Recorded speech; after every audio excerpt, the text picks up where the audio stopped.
It is the culmination of a season. Each player right here on the APGA Tour, they play all year for this moment, this championship, James, this day. This is the Mastercard APGA Tour Championship right here on GKLive.tv. Doug Smith in the studio alongside PGA Tour winner, two-time PGA Tour winner, James Hahn. James, it has all come down to this moment, this day, this hour.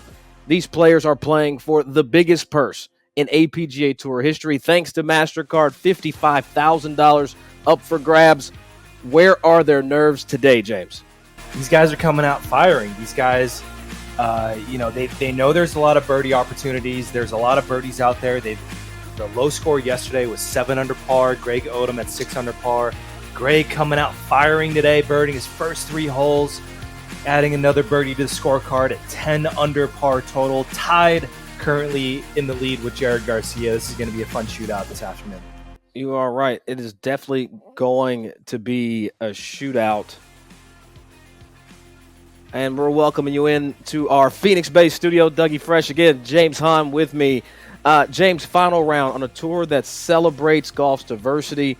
We are coming down to the wire, James. We've got plenty of golf to see today. We've got multiple players out. And like you said, it's going to be a shootout as we continue this round. Absolutely. A lot of birdies out there. I think there were about 4 or 5 bogey-free rounds yesterday. Wow. So golf course is yielding a lot of birdies.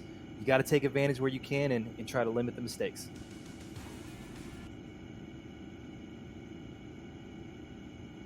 All right, we'll get out to the 18th tee. That's J.P. Thornton.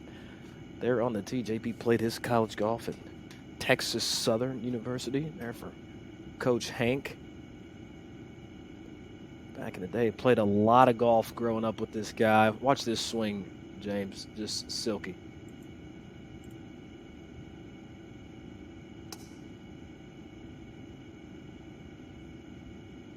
All right, doesn't love this start, though. That's got to be a left ball. Yeah, it's a good-looking swing, but our first look here at the fairway on 18, right down the middle right now, just isn't enough. Squeaks right back in the middle of the fairway. He's going to give himself an opportunity. How about our camera team to be able to catch that ball on the ground? We appreciate that. And it didn't seem like that was going to be the case, but let's go ahead and check out what is happening over at 17. Today's pin location, 10 on the front. Yesterday it was all the way in the back. It still played under par. But today we're going to see a lot more birdies with that front pin location. Opportunity for Aaron Beverly to do just that, James.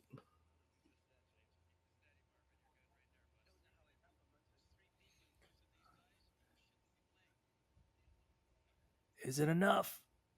Oh. All right, AB unable to convert there.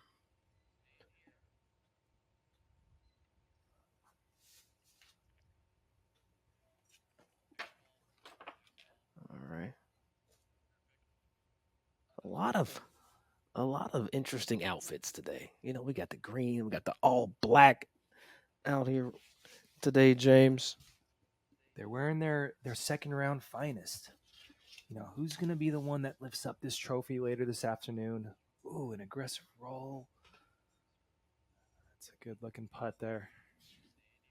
But these guys, again, firing on hole 17. They have a great opportunity on hole 18 coming up to maybe add 1 or 2 to the scorecard. Yesterday, we saw a handful of eagles on hole 18. Not so the case today. Today's pin location on 18 is just over the water on the left side of the green. It's going to be an interesting finish here today, Doug. Yeah, and then coming into the round, you know, overnight, just checking out all the data and all the stats. Looked at Jared Garcia's round, who was the overnight leader.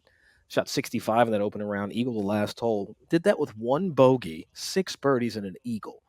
That was the card there. And Odom just steady Eddie yesterday, James. Just played absolute phenomenal golf, spotless golf. And 25 of the 48 players in the field finished the day with rounds under par. We'll take our first look at 18 green. And all the eagles yesterday coming on hole 18, that front right pin location. Today, if you're going to want to eagle this hole, you have to take on the treacherous pin location just over the water. Also brings in the water on the left side of this green.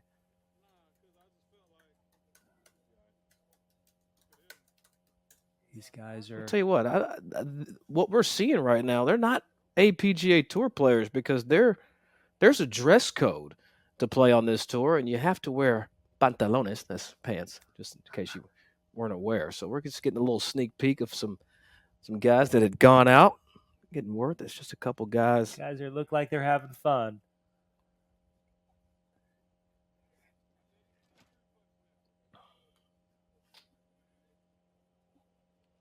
Yeah. So we're just getting a little preseason. This is a little preseason look right here. A couple guys from the Falcons getting out playing. We'll have an update on who those gents are here, but we'll get back to this fairway because they're holding up our players.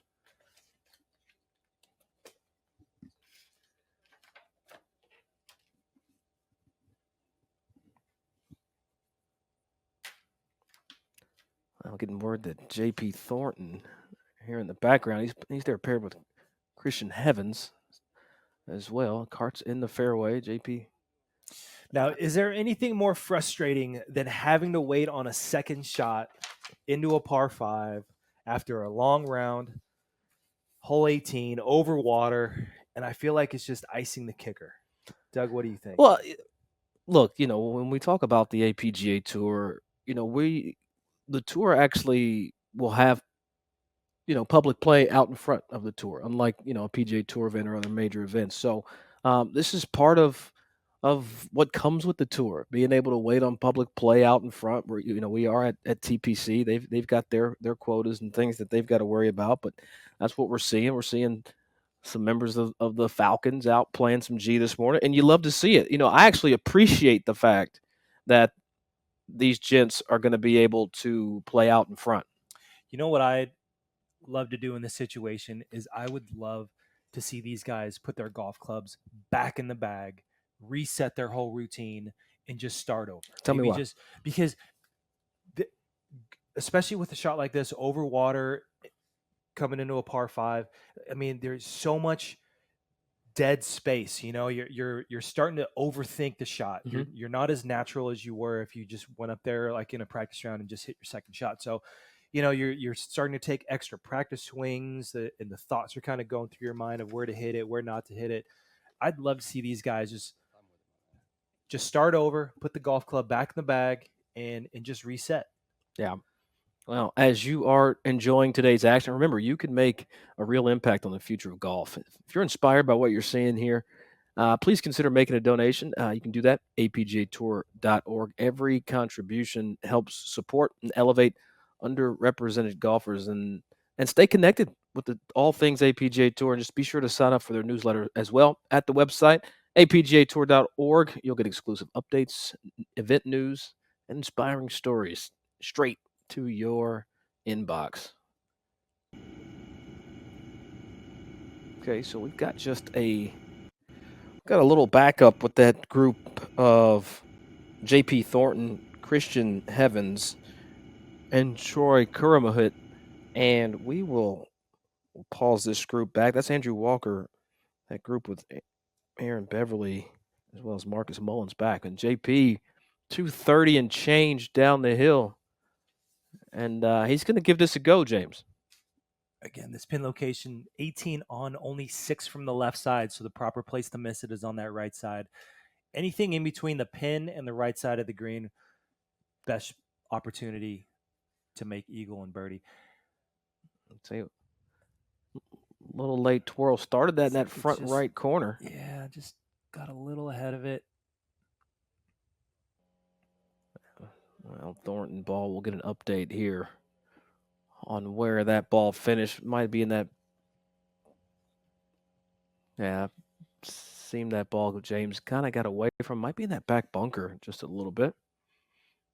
All right. Looks like he's almost got his left foot on that drainage hole. Yeah, but it looks like a flat lie, though, for Heavens.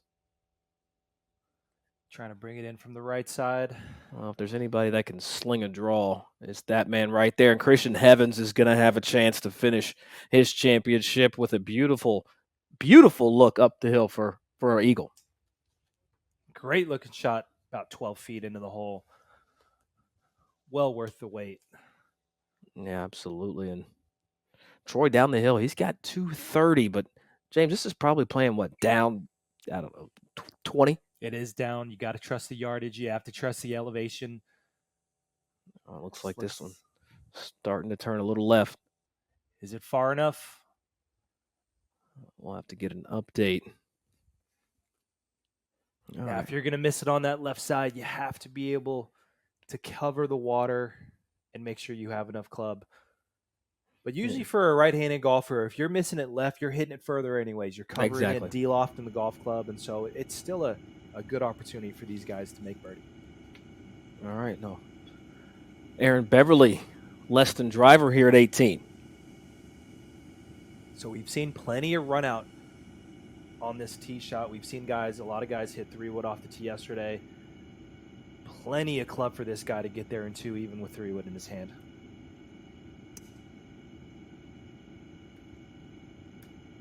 All right, AB likes to work the ball left to right, but this one looks double crossed. Yeah, we see a left-hand signal. It might be too far to the left. It might be too far left and too far back for him to go for it. It'd be interesting to see where he lays up to. Yeah.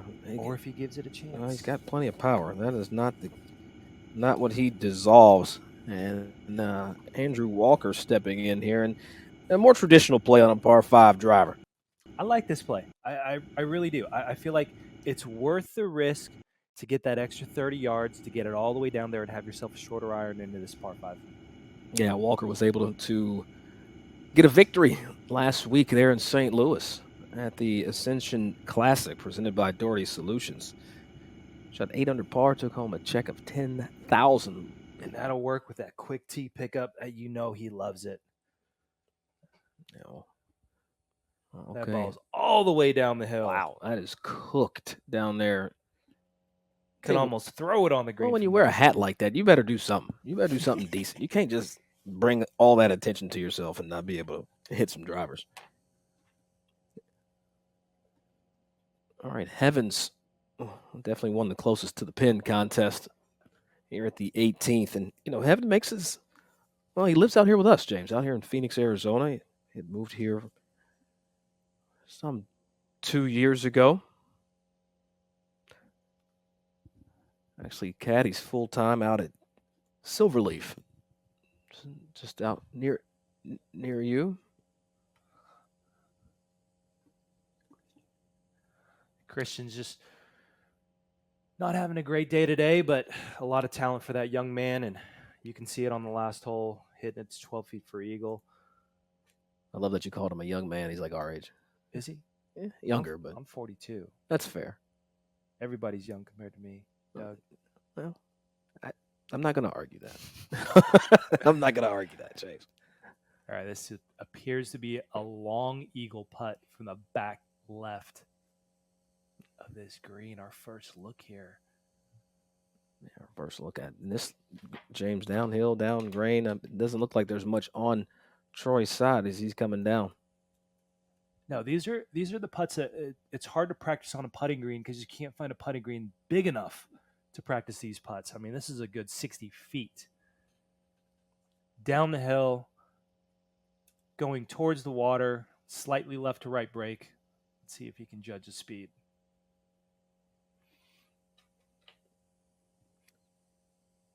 Yeah, only his fourth APGA Tour event of the season, but that's gotten away from him just a little bit. Rolls it by, but that's a pretty good shot from 60 feet away. I think 60 feet might be a little generous call, James. That looked like he was putting from Buckhead. And my man's in Duluth putting from Marietta. What is happening right now? He's going to spot that, put a little change on it.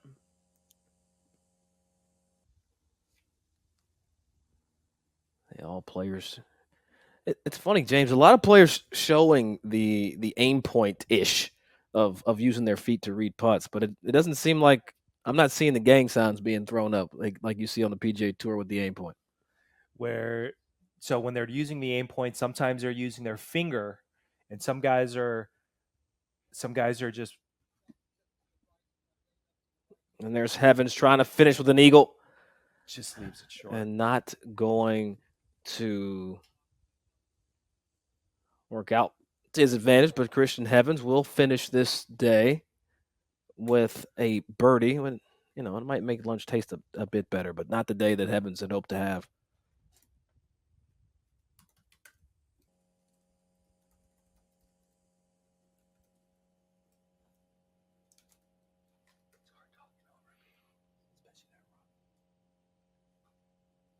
All right, Thornton.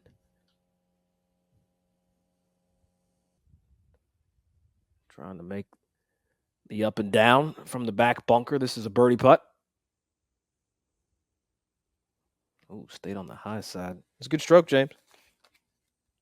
It's a good looking putt. Just the mistake was made off the second shot. He, it was a great opportunity for him to hit the green, and you can see that level of frustration, having to wait for the green to clear on the par 5 and just getting a little elevated heart rate and just wasn't as comfortable coming into the green. Well, it's like what you said yesterday, James, or when we were watching, excuse me.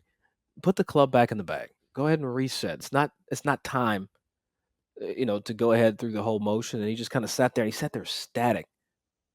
Right. We saw him look back at the camera a couple times, and you can see the frustration of him, especially with the maybe he's not an Atlanta Falcons fan, and he knew the football players. Yeah, he might have been being nice. All right, we'll see if Troy K can get out here with 2 putts from that back corner. That's going to be 3 and a par. Yeah, a couple disappointing finishes there to finish off the day with a par on the reachable par 5 15th, par 5 18th, excuse me.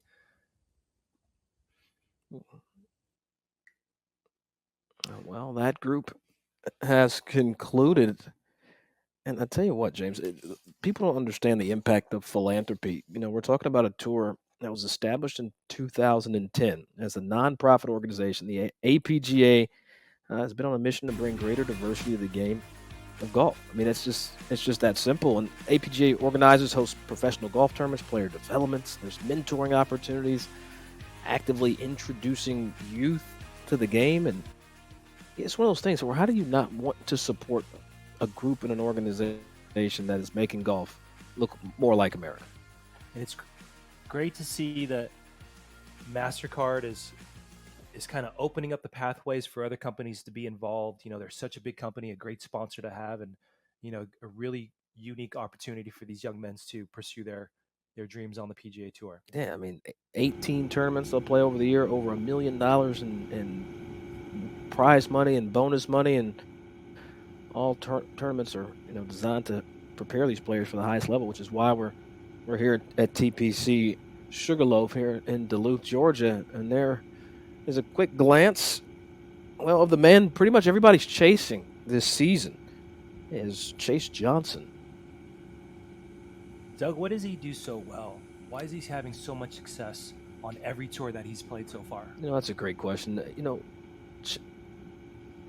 Chase is just the ultimate professional. Everything that he does, it's like it's tour level. And I think he holds himself to a high regard. And there's a beautiful strike and inside 8 feet there for Chase Johnson. But there's just, James, it's the way I think he carries himself on and off the course. That spills over into his game. It's our first look of the week for Marcus Mullins. The southpaw. Why do left-handed swings just look better? I was just going to say that. He's got a beautiful swing, great rhythm. Oh, and that's just on this side of the hole, and that's 2 good ones there for Chase and Mullins. Going flag hunting on that par 3 17, 16.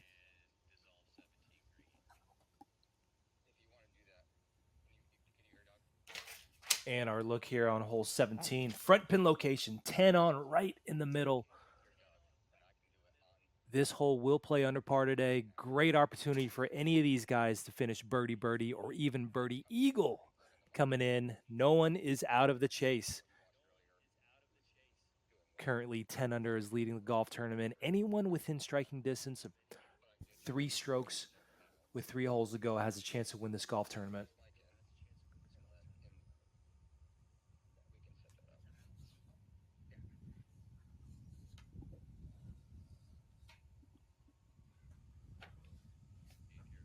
Trying to get a beat on the group here.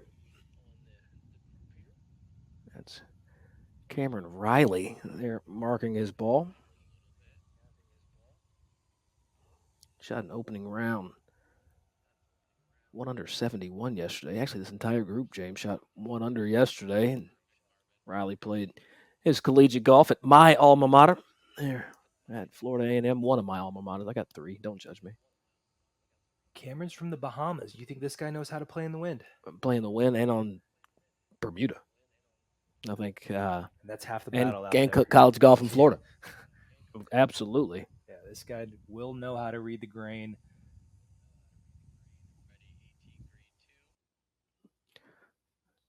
Just outside. Well, here's an eagle putt for Walker. Only had $150 in here. Will we see our first eagle of the day today? So far, no eagles. Yesterday, we've had 4 eagles on this hole. Today, is this our first? Oh, burns the edge. Yeah, I tell you what, Andrew Walker. There's a smoothness to his game, and it kind of spills into how he rolls it as well. That was nice. Did I hear that right? He had 150 yards in that par 5? 157 to be exact. 157, excuse me.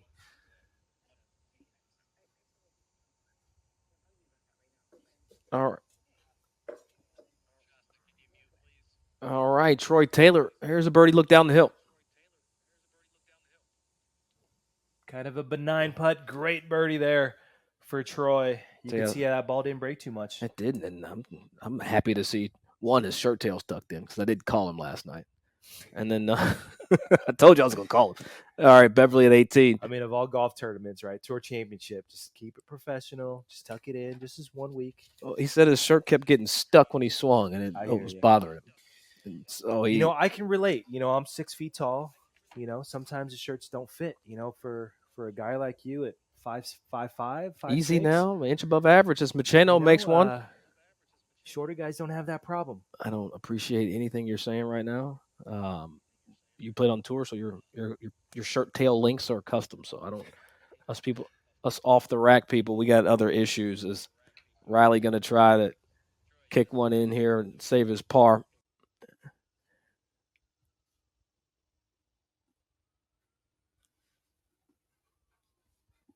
Now back with Marcus Mullins. Oh, he's barely able to get it to trickle in on that right side. Fist pump. Yeah, not the season overall for Mr. Mullins. And that's going to conclude his season as well. But played in all the events this year, but he hadn't cashed all season, James. And when you don't cash, that can get expensive.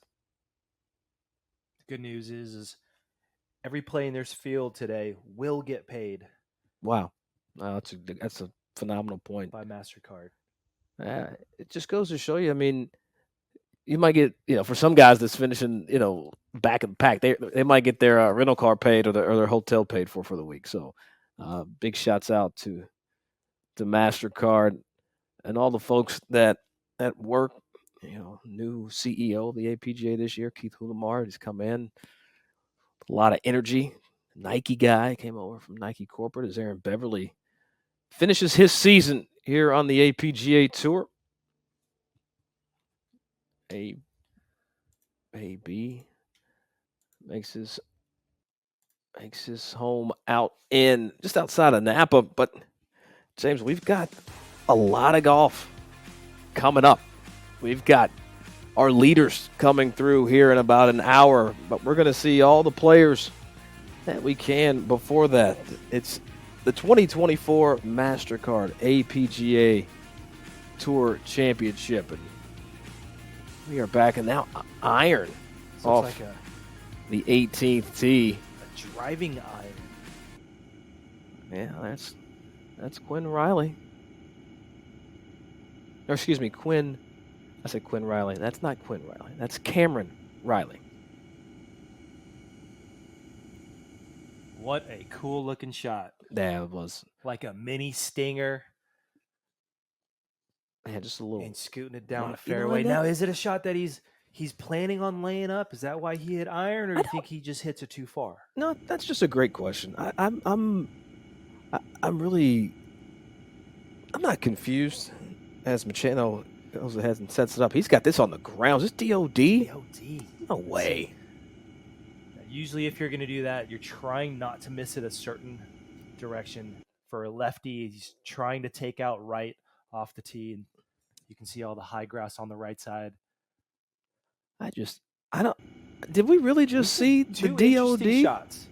You know, we saw a guy with an iron off the tee. He did that on purpose. Like that was intentional. We have 3 different golf clubs on this tee box. Well, this has been. Well, this isn't driver. This is 3-wood. There for Taylor. Outside of Columbus, Ohio. Actually, was coaching at Upper Arlington High School there in Columbus when he was in 8th grade. So I've had a chance to see this guy go from 2'11" to 6'3". And a great shot there. That'll set him up perfectly coming into this par 5 and given an opportunity to add another one to the scorecard. I tell you, there's something about hitting fairways on par 5, like such an important hole as. We check things out at the par 3, 16th. Looks like Steve Kabare here on the tee. You talk about a smooth operator. Kabare played at Dalton State, James, down in Alabama, and I feel like when I get to see him swing, it's just a treat. First year as a professional. Today's pin location on the 16th is 8 from the left, so you can see these bunkers in front of the green. You're trying to aim it just left of the middle bunker, and he doesn't like it. Yeah, rightfully so. Kabare 2 under in his opening round yesterday. Still has a good tournament going for him, Yeah. though. He can salvage that and make a couple coming in. Yeah, I feel like there's going to be a couple good looks for him. Starts here at 16. And here's Riley. Cameron Riley. James is getting his Rileys mixed up. We do have 2 Rileys. We have Quinn Riley and Cameron Riley, and they both spell their last name the same way. There's no Raleigh spelling. Anyway, I could tell by their physique. It's a little different. Two different looks, but iron off the tee now. Opportunity to go for the green 2. And that was a big iron off the tee. That was probably a 280-yard tee shot. Looks like he's just laying up. All right, well, was not going for the green, it turns out. He was just playing down in front, going to try to get up and down. That decision was already made off the tee box. Yep. You know, in my opinion, there's no reason not to hit driver if you're already committed to laying up, because you can hit anywhere off the tee and still lay up. Yeah. Well, how about that? Just the views around TPC Sugarloaf. James, it's just a good day to play golf. Good day to wrap up a tour season. Lows, or should I say highs, out there in the upper 80s, low 90s. 30 miles outside of downtown Atlanta on the east corner, excuse me. And no one's really running away with that at this point, but we do have currently a 3-way tie for first place. It's still up in the air, especially with this nice 18th hole coming in. A lot of guys are going for the green and 2. Well, I'll tell you what, we've got Troy Taylor having decisions to make, James. Does he go for it or does he lay up?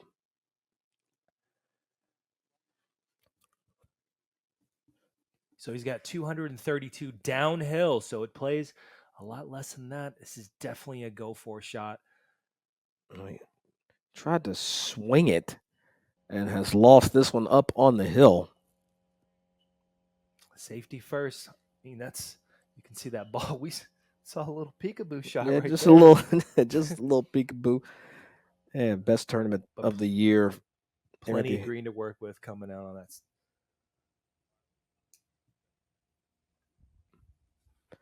I was making the point that Troy Taylor's best tournament of the year was there at the APGA Collegiate Championship to Bridgestone. I actually finished third. Took home a little $2,700 check. I'll take that.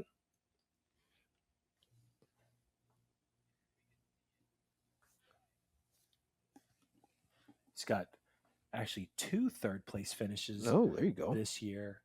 The other one coming at TPC Deer Run. You know anything about that course? I've played there. That's a birdie fest. A lot of birdies on that golf course. As the wait continues there, Chase Johnson trying to understand. I don't think it's Chase's turn to play, and we'll start to get the camera to tilt that direction. Blaze Akana and Zachariah Butt also in that group. Well, you know what, James? It is time to bring in the third member of our broadcast team, Miss Shasta Averyhart. Hello and welcome in. Hey guys, it's good to hear from you. So I am on 18. I am on the hill in the fairway, and the course conditions are superb for an August in Atlanta. It is 87 degrees, and it is northwest winds, 5 to 10 miles an hour. So the guys are definitely being challenged today. I've driven out on the course, just kind of looked at the conditions, and it looks like the guys got to have some good short game to be able to get up and down when they're missing greens today. Well, we can't thank Shasta enough for joining us today. Shasta, thank you so much. We're going to check in with you throughout this day. And I want to say that is Blaze. What a name. Blaze Akana. He's also in this group playing with Chase Johnson.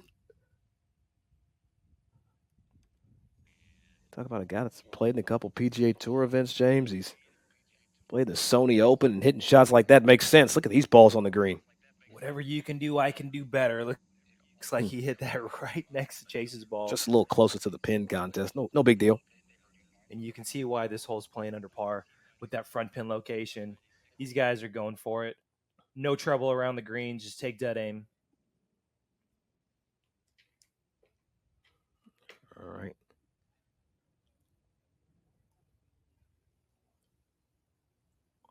All right, over at the par 3 16th.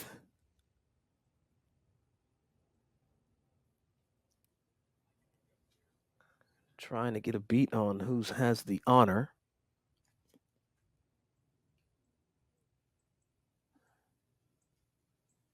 And James, not really a difficult putt. Great look at the par 3. This hole, not much trouble. I mean, looks like a great birdie putt there, but not much trouble. You know, coming into these last 3 closing holes, we could possibly see a birdie eagle finish and someone moving up this leaderboard and kind of open it up. These guys are taking advantage. Very little wind out there today. And it's like Ryan Alford there trying to roll the rock, and that was Cole Stevens who we saw make the putt as Alford does the same. Yes. Ryan Alford played his high school golf, Sam Burns, out there in Shreveport, Louisiana. Sam Burns making a good name for himself on the PGA Tour. Really? Never heard of him. Good to see. All right, another quick peek. This is where the ball of Troy Taylor came to rest. Plenty of green to work with. You can see how much slope is on that right side. Yeah, great angle just to see that overall tilt. Troy trying to play some break. Doesn't look like it broke. I've always felt it was a little intimidating hitting towards the water. Why? Off the Bermuda. In case you get a little sizzly. You know, from a guy who grew up on the West Coast, I really couldn't judge lies in the Bermuda that well. And, you know, sometimes they'd come off hot and sometimes they'd come off soft. Well, how'd you get away with it? Just play lower? I would just kind of put it back in my stance and try not to hit it so high all the time with a lot of spin, and especially going towards the water. You want to be very careful with your touch. So we saw the pin location on the back yesterday. Today, all the way in the front. This looks like another long putt for this young man. You can see how far left he's aimed. This putt's going to break at least 7 or 8 feet. Yeah, we talked about it yesterday, how much actual swing is in this putt, and it seems all late. There's a little bit of a backstop that he could use, and that was a very interesting takeaway. That's up the hill, back down the hill. Did he judge the speed properly? Is it enough?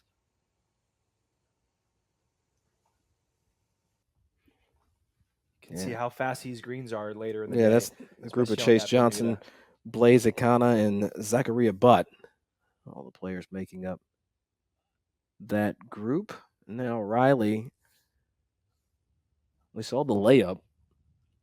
This is where he hit his approach. Will it pay off? You know, we saw Willie Mack lay up yesterday, hit 3-wood off the tee, and ended up making birdie. Will we see the same from Riley?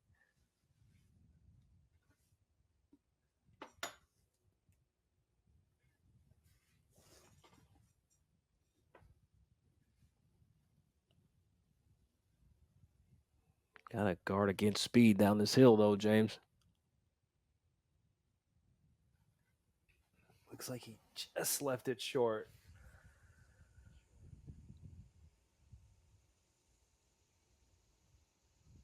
You see Chase Johnson back in the foreground. So with Chase playing so many golf tournaments on every tour, I feel like for these young men to play with Chase, they're playing with the future of golf. They're playing with a guy who's ready to take that next step. Yeah, but if you're talking about Blaze, Akana, he's got his own path. He's played some big time golf. He's played in 2 Sony Opens there on the PGA Tour. First team All Big West for University of Hawaii Warrior. I've always felt like when you're playing with a guy like that, it brings out the best in your game because you want to elevate your game and compare your game at the highest level with the best player on the tour right now. All right, Troy, we saw the up. Now can Taylor complete the down? Really does struggle with this putter right here. We saw him make a birdie a couple holes back. Can he do it again? Oh, Troy Taylor rolling the rock, finishing with 2 birdies in his last 3 holes. I appreciate you playing our coverage holes at 3 under or 2 under par. And right here, that's what you're watching. You're watching featured hole coverage, 16, 17, 18. And Brendan Machino here at the 18th. Well, for his birdie as well. Not much to this putt. Just has to keep the speed up.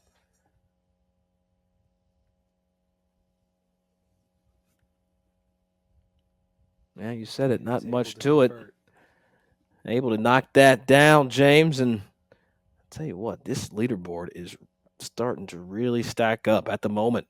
We've got 4 players at the top, tied.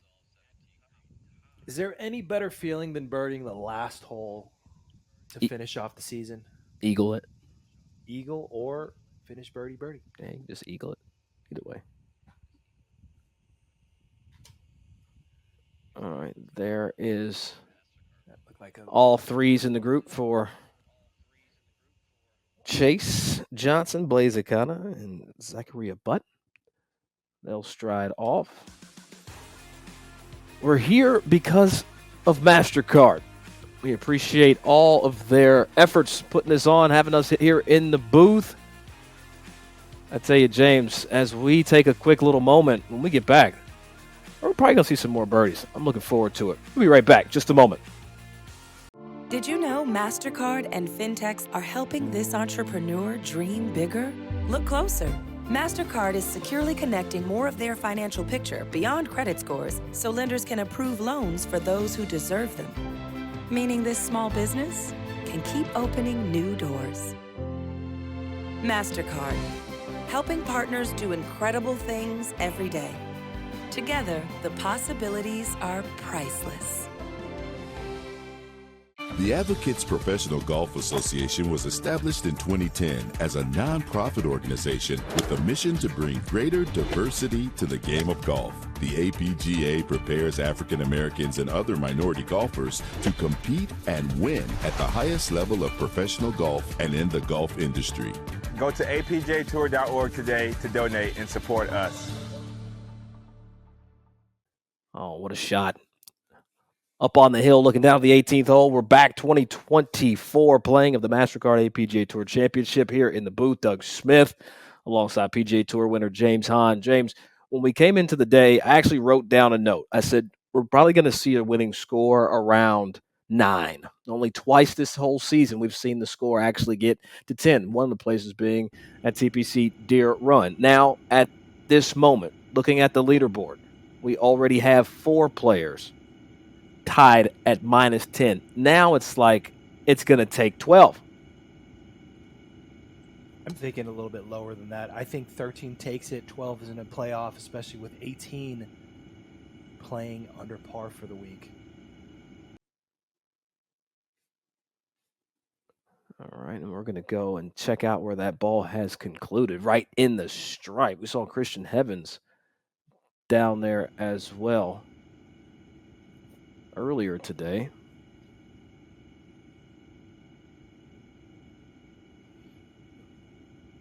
I feel like this sets up a lot better for a left-handed player, just to be able to aim right down the middle of the fairway, and if you're able to draw it down there, just get yourself another 30 yards and a shorter iron in this hole. Yeah, we'll see where Zachariah can hit this ball.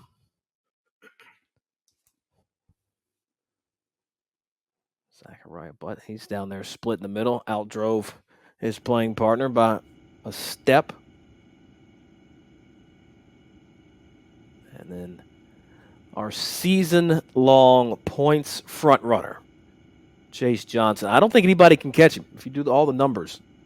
Chase Johnson really playing to take home a huge potential payday, James. And he's had such a solid season all throughout the entire year, not only on this tour, but on the PGA Tour and the Korn Ferry Tour. Everywhere he's gone, he's seen a lot of success and just huge momentum for this guy to finish out the year. Yeah, made a cut there this year, James, where, you have a little familiarity too.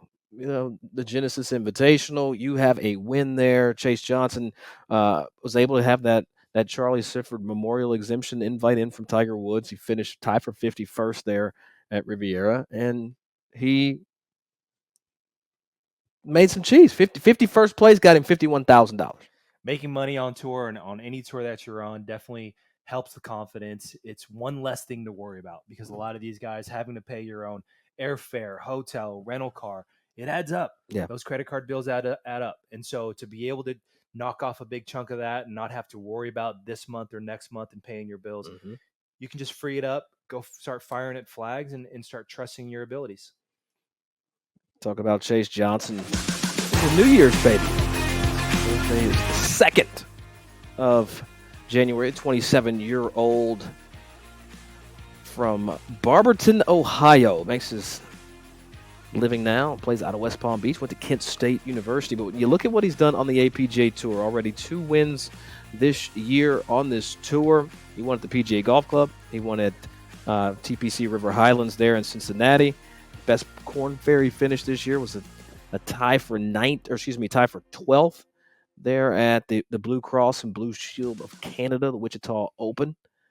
Guy has been everywhere, played a lot of golf, and some guys say this, and I'll go ahead and be cliche, his game travels.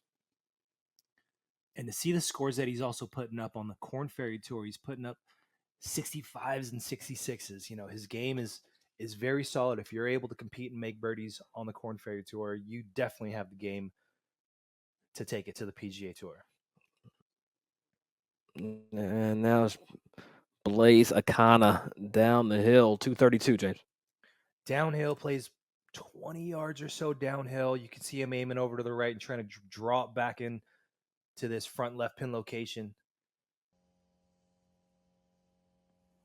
And a shot like that, just don't try to overhit. Looks like he hit it exactly where he Blaze was aimed. Was the first golfer, University of Hawaii golfer, to compete in 2 PGA Tour events qualifying for the Sony Open, as we mentioned earlier. He did it last year. He also did it this year. That's impressive.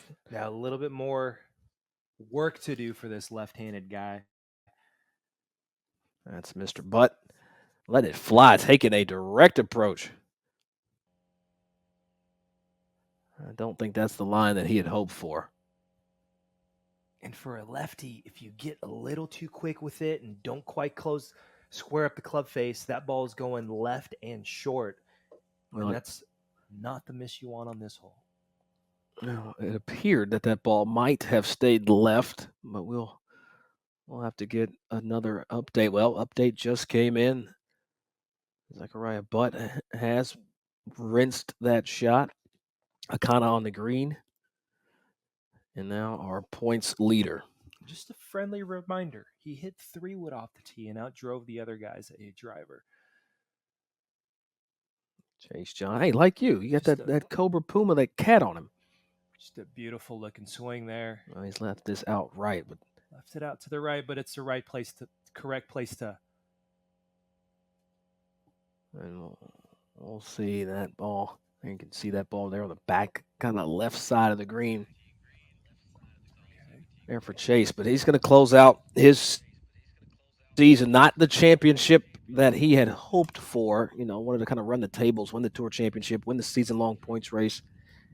That's not going to be the fate for Johnson today, but it's been a season. Update: Willie Mack, 6 under par through 14. He's also into the party at 10.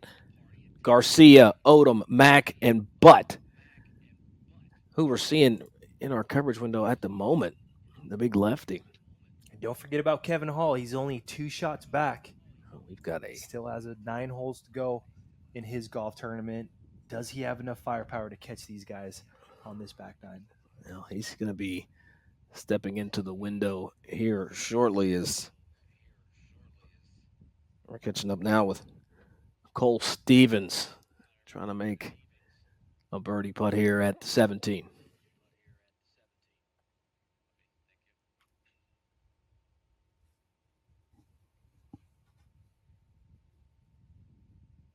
Did he hit it? No, he sure didn't. Ryan Alford is a big dude. That is not a small man. It must be something in the water down in Louisiana, because played his college golf, or high school golf, I should say, with Sam Burns. Still really close guys to this day. Actually played the practice round with him. Was able to get into the Farmers Insurance Invitational, or by the Farmers Insurance Invitational. Got into the Farmers Insurance Open. Was able to play with Sam there in that practice round. So Alford now for birdie.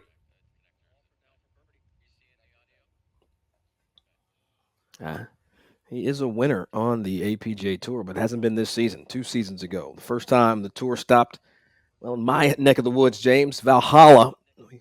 Alford was able to take that championship. Didn't play there this year because Xander Schauffele was too busy winning the PGA Championship. So hopefully we'll see the APGA Tour back in my home state of Kentucky.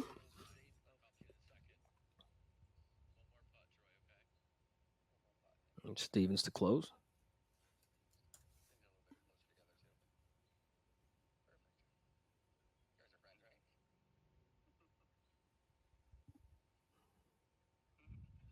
All right.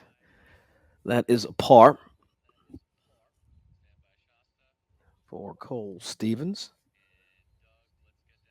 And while we have a moment, our very own Shasta Averyhart, she's got some company with her.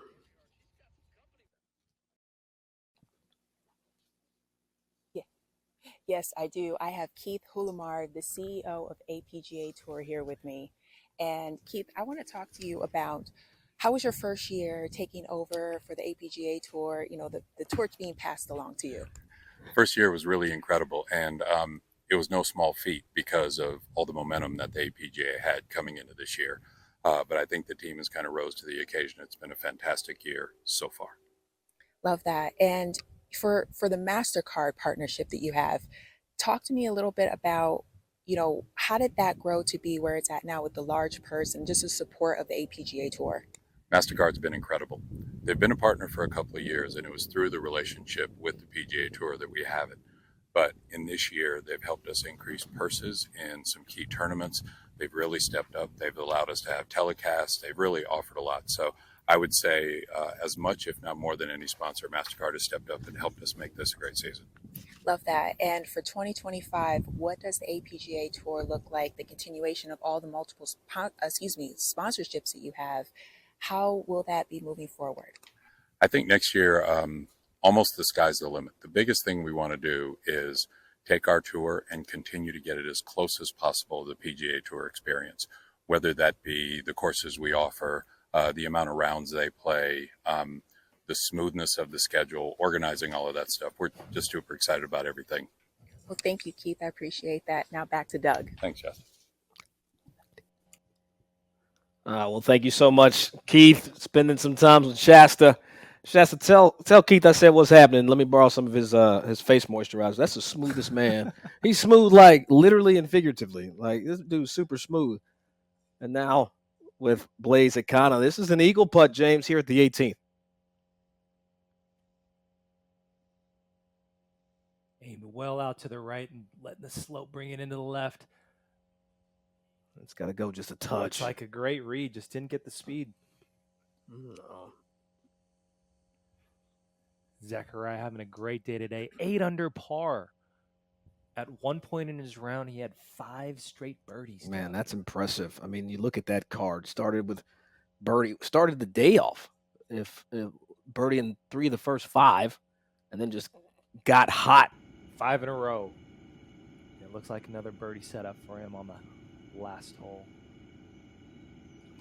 All right, Cole Stevens, 18T, 3 wood. All right, hands up. This is up the left. And the beauty of hitting 3 wood off this tee, even if you miss the fairway, it doesn't really bring in all the trouble unless you hit it left of the cart path. Looks like they're looking for it. All right, well, we can see Shasta is out there spotting balls, too. Shasta, you're all world today. Ryan Alford now, same club. It's a generous fairway. Everything kind of slopes towards the middle, but, you know, you just want to keep it in bounds, right? Hey, this tee shot reminds me of like a resort hole. You know what I mean? Like if you can get on the edge, it's going to funnel down towards that drain area that we've seen so many players play from today. All right.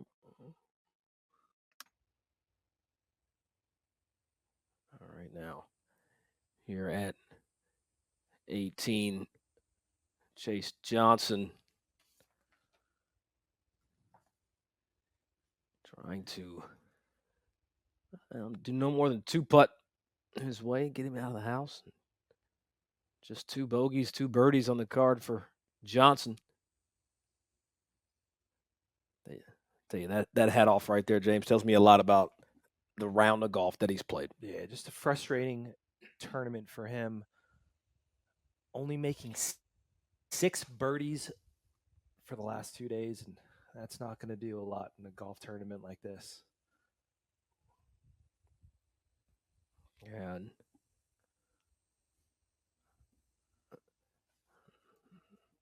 now Akana. You know what? I feel like when your name is Blaise, you better be good. Like you don't get the luxury of being mediocre, and that's what he's displayed this entire season. Led his college team scoring average just under par at 70, just over 71, and there's a birdie for Akana. Well, Willie Mack, just making sure people knows that it's him with the fuchsia. There's a birdie putt There at the par 3. Always has the best outfits, doesn't he? Well, I got to double check to see if that was a birdie, but that would have been a hell of a That's shot to where he good hit it. tap in. Yeah, well, we're going to get Wyatt Worthington here at the 17th. Worthington not too far away from where Troy Taylor's from. He's from Reynoldsburg, Ohio. Yeah, we've seen a lot of balls not quite roll out on that second half. Guys coming up short just like that. And that second putt is a tricky putt. It looks like it breaks a little bit more to the right, but guys are missing on that left edge to see if he's able to read that. And surprised to see that from Wyatt. You know, whenever I see him on a green, you know, I almost just get excited and think he's going to make it because you're talking about a guy that's played in the last three consecutive PGA championships by way of the Club Pro Championship at PGA of America. Great opportunity for these guys to be able to play in a big-time golf tournament and play with the biggest names in the world and see all the experience that they can learn from guys like Xander Schauffele and Scotty Scheffler in these major golf tournaments.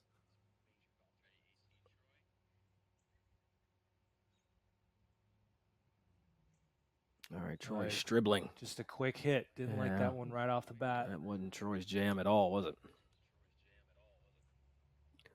69, though, opened up yesterday there for Troy, but not a lot going on in this round for him.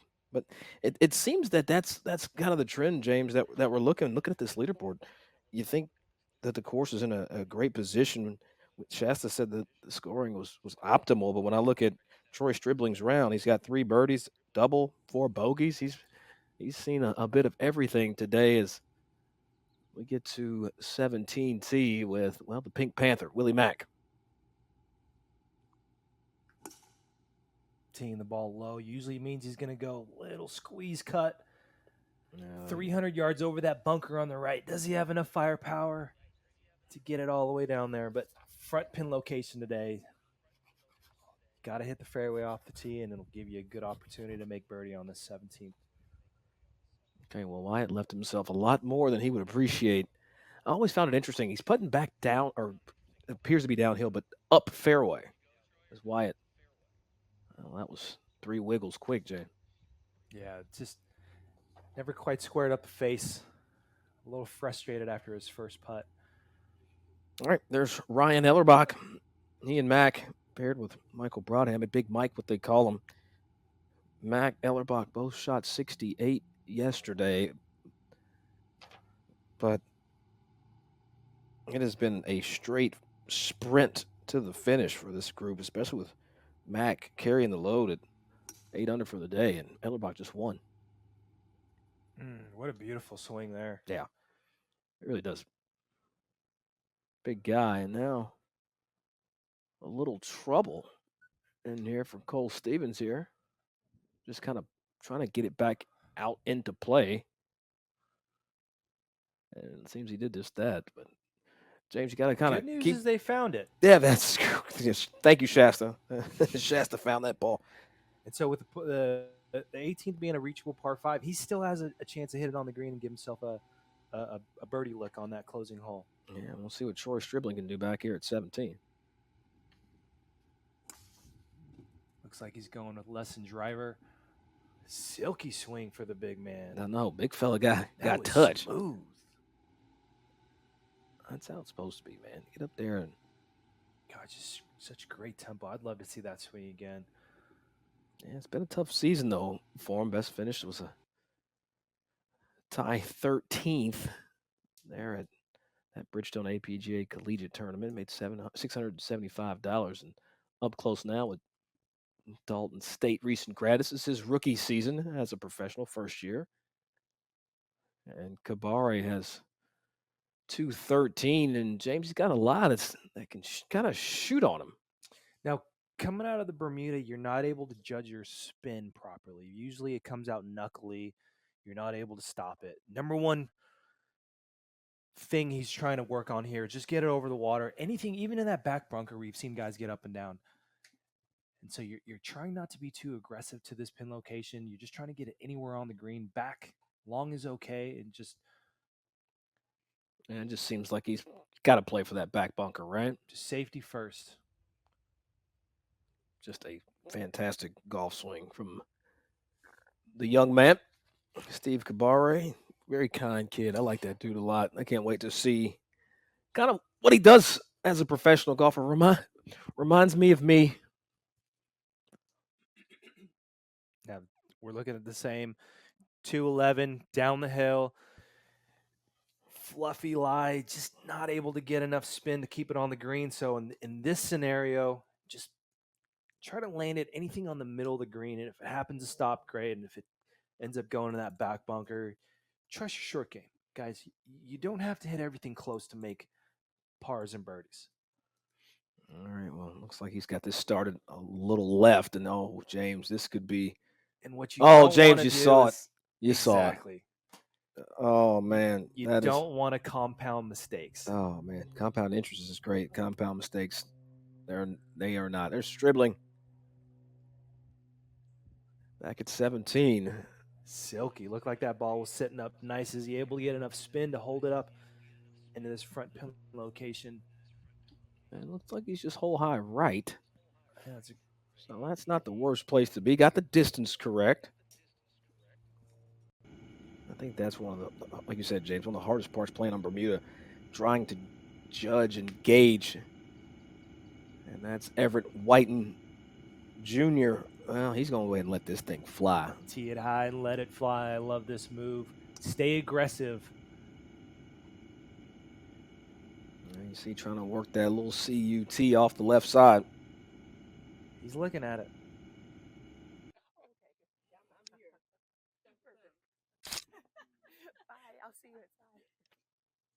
Okay.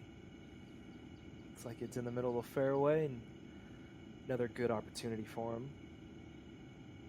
I misspoke earlier. This is Troy Stribling. Let's take a look at his swing. Just really smooth, huge full backswing. Doesn't really rush anything from the top. Really love this guy's tempo. All right, well, I'll tell you what, he's been very smooth into the ball.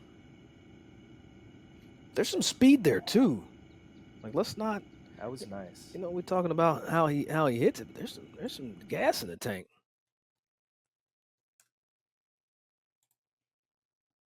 As we see the carts passing up here at the 18th. Just getting beautiful looks. I wouldn't mind living at TPC Sugarloaf. If I had a house like that, I'd move in a heartbeat. Absolutely.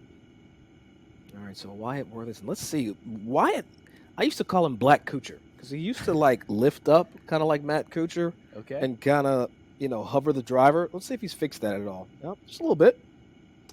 Let's see. Here it comes. See it? Yep. There you go. Much better looking golf swing than Matt Kuchar, but Wyatt Worthington. The ball should be right in that collection area. As we get a look down, spectators out. Beautiful day down in Atlanta, Duluth, Georgia.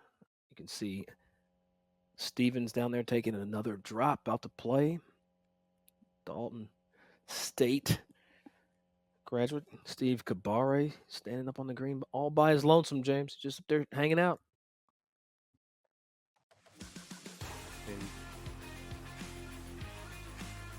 Yeah, well, name's Cole Stevens.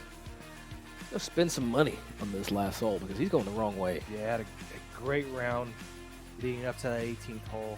He's 5 under for the day, 7 for the tournament, top 10. But he looks like he's going to make a big number on the last hole to finish out the season.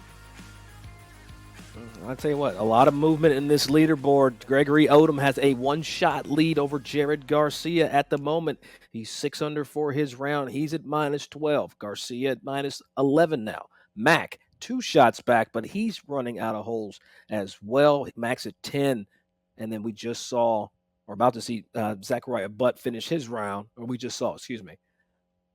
But this is really going to get, it's a lot tighter down the stretch than I thought, as James shows that on the final hole of the championship, final 2 holes, Butt dropped 2 shots to finish at -8. He was in that party at -10, but there's Steve Kabare.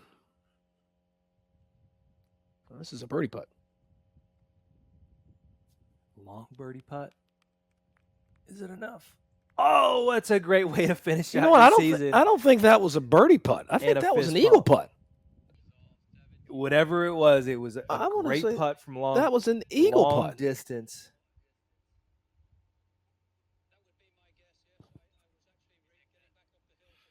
All right, getting confirmation. Steve Kabare makes an eagle on his final hole of the APGA Tour season. That'll take him to what appears to be a 5 under par championship as Ryan Ellerbach now at 17. Deciding to leave the pin in, but you got to get it there. Well, there's got to be something. We've seen a couple guys come up short from that. That's happened part of before. Yeah. We've seen plenty of guys, just not get the ball to the hole. We saw Wyatt Worthington from behind the hole, and now Ryan Ellerbach, and now another Ryan Alford. This is a birdie putt at the final.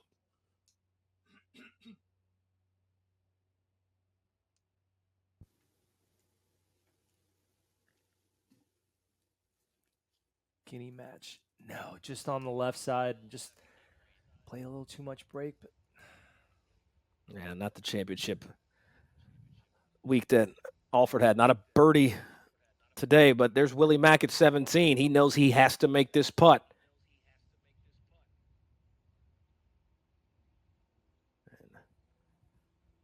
Mack, he's running out of real estate. He's sees where the board is. These players but they are live scoring, so they can see the leaderboard in their phone. So now he has to make a decision. We saw him hit 3-wood off the tee yesterday and lay up. Knowing he's 2 strokes back, does he hit driver and go for it? We're going to have to wait and see.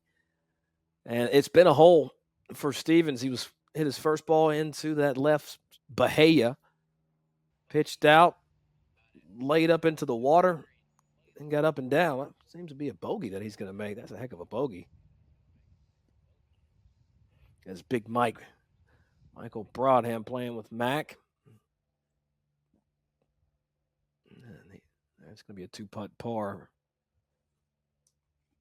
for a man that makes his home in San Antonio, Texas. Big Mike. And there you go. That is a season concluded for that group of Kabare, Ryan Alford, and Cole Stevens. But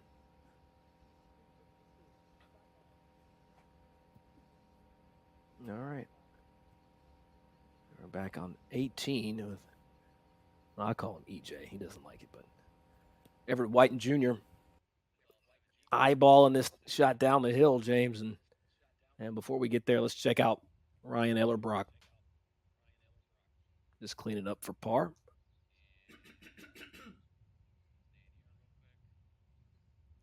You can see Willie Mack. He's got a good 3 feet left. Just wasn't able to give it enough run on 17 and will remain 2 strokes back going into the last. Well, we saw the driver off the tee, and now Whiten even for the day, letting it fly here at 18. Looks like it's leaking a little bit to the right. But that's the proper miss coming in here, especially with a driving iron from 260. You don't want to be a little too aggressive with a club like that. Yeah, surprising that he had that far, considering he hit driver. We've seen other players have less into the hole, hitting less off the tee. Very interesting. Worthington now. Now, does he try to force something out of this lie? It looks like it's sitting down just a little bit. Is this one? I guess this is one you're just trying to hit in that back bunker, man. 217 is the number, but he's going to step off and reassess. Let's go back, and that's a proper move, right, James? If you hear something startles you, you got a big shot right here for Worthington coming down the hill. Want to make sure you're in the present. Yeah, you're just trying to aim it in the middle of that back bunker because you don't quite know how it's going to come off that lie. Now 2 under par on his round, 5 for the championship, and well, if that's Worthington's ball. He's going to be in a great spot. We've seen that be a very popular spot in the last couple days.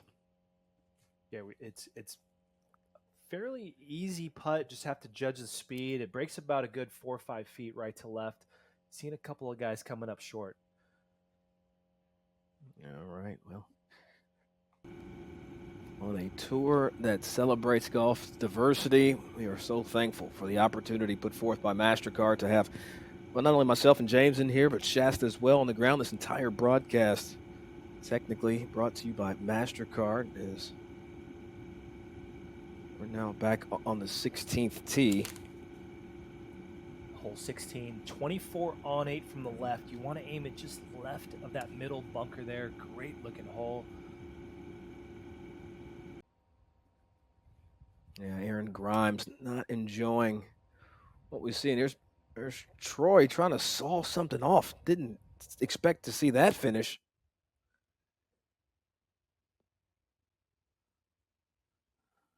And that seemed like it covered, James. Yeah, Maybe back left. Splash. That was good.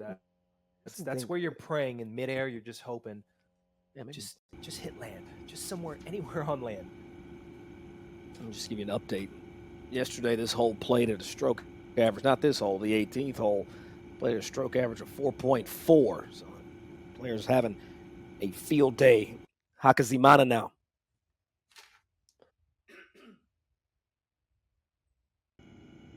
And that's in the fat part. There's 2 balls on the right side. Avoiding those revetted face bunkers. There's Big Mike. Going with lesson driver, just setting up. See, I had a chance to play with Big Mike earlier this year. He actually has a negative attack angle on his driver. That wasn't driver, but he plays a lot of loft, almost like 11-degree lofted driver. And absolutely pummels it. Just pummels it. As now a winner this season on the tour, Ryan Ellerbrock got a win back at TPC Deer Run in Moline, Iowa. Marcus Bird played in that field, came in 3rd, and overnight leader Jared Garcia came in 5th here in 3-wood.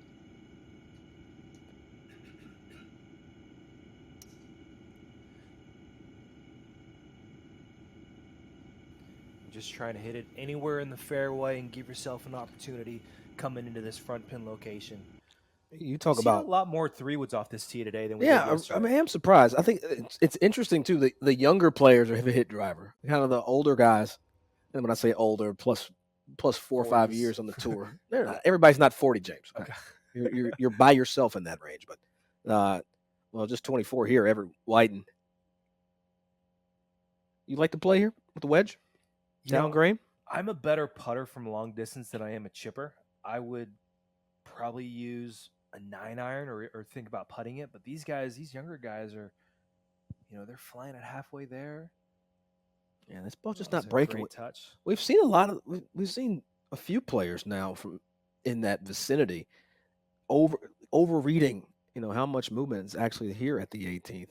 That's some 4 or 5 feet wide right for Whiten Jr. I feel like in that situation, though, you have to widen your circle, lower your expectation. 4 or 5 feet is a great shot. Any putt inside 4 or 5 feet, there's a very good chance, 80% chance that you're going to make the putt. Not everybody hits it to 2 feet, tap in distance. If you do, it's a great shot, but great shot from there to give himself an opportunity for birdie and finish out his season strong. You talk about the impact of the APGA Tour. Over 3,000 young individuals have benefited from comprehensive golf clinics from all over the country. Over $100,000 in additional scholarship money. 600 aspiring golfers supported from the start of this tour in 2010. Dozens of collegiate programs benefiting from the Bridgestone APGA Collegiate Ranking Program. And big shouts out to Kenyatta Ramsey and all the folks there at the PGA Tour for what they do for this tour, growing the game, the Pathways to Progression initiatives as well. Most of these players are a part of that. And James has got some updates over here. You're getting excited to my right, James. We got an update. Willie Mack, 7 under for the day, 1 back of this championship. Greg Odom Jr. still holding the lead at 12 under par. This is going to be an exciting finish. Will Willie Mack go for the green on 18? No, he didn't have a choice. Will he hit driver? Will he hit driver? But definitely enough firepower to get there. Oh, We've seen a lot of guys get there with 3-wood off the tee as well. yeah. I mean, we've seen buck 57. I think that's the shortest shot that we've seen into 18 today. So there is an opportunity.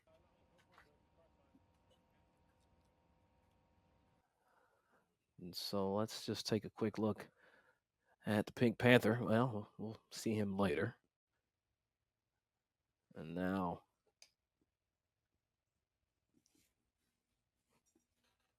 it's been confirmed that these guys Jaime Lopez putter. have live scoring. They know where they sit. Yeah, they know do. Who's playing well and who's leading the golf tournament. And so it's very important to check up on it if you have a chance or you feel like you're somewhere close to the lead. Oh, were you a scoreboard watcher, James? Absolutely. Absolutely. Are there pros and cons to that? I feel like I understand knowing what you need to do, but is there like a con to? I feel like in sport, whether it's baseball, basketball, football, you have to know where your opponent is and to be able to rise to that expectation of winning a golf tournament, winning a match, making the last bucket. You know, you think Jordan ever knew he was making the game winner, or he just didn't look at the scoreboard? You know, I feel like Jordan knew all things. He was omnipresent and omniscient. I mean, this is what these guys play for. It's a tour championship, a lot of money on the line. To be able to pull this off can propel someone to the next level and use that confidence onto the next stage.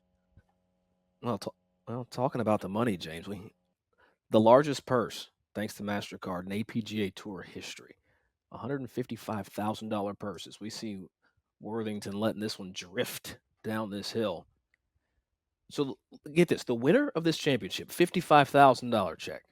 So hearing, you know, I heard we have an update that Willie Mack actually laid up on 18, but we'll have to get back to see and confirm just that.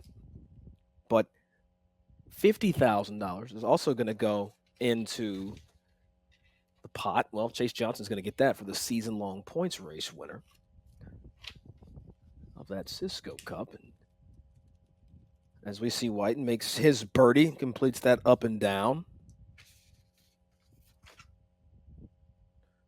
And I know we've been talking about money a lot so far. That's what it's today about. I mean, that's what we're here for. $32,000 difference between first place and second place. That's what they're playing for.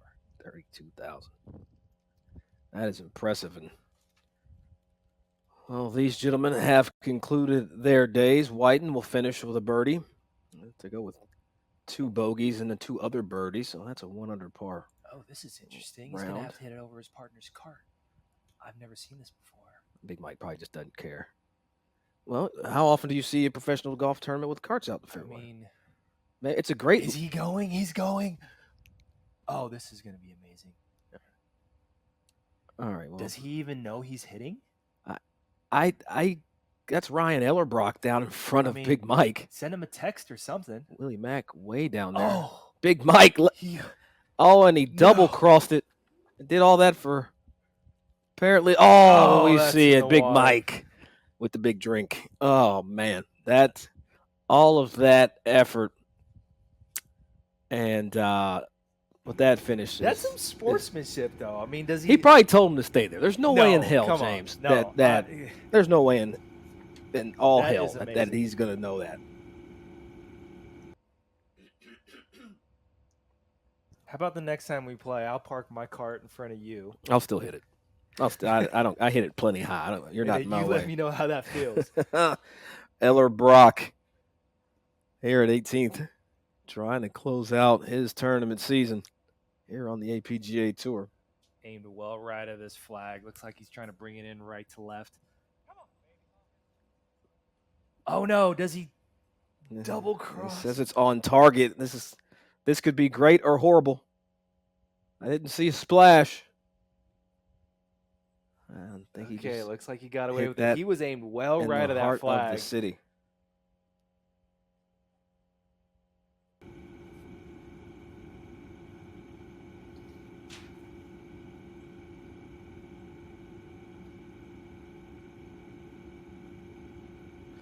All right, there's Jared Garcia, our overnight leader, opening round 65 for Garcia. 4 under to this point in his round, and finds himself one back.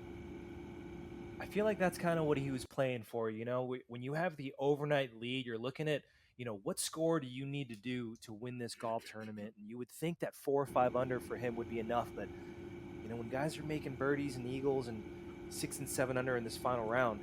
You see Butt, he shot 6 under today. Odom's at 6, Willie Max at 7. Cole Stevens was at 5 before he finished today, and now the Buckeye from Ohio State. Tell you what, rocking the Buckeye colors. I guess anything that's red, the Buckeyes are going to take credit for. So,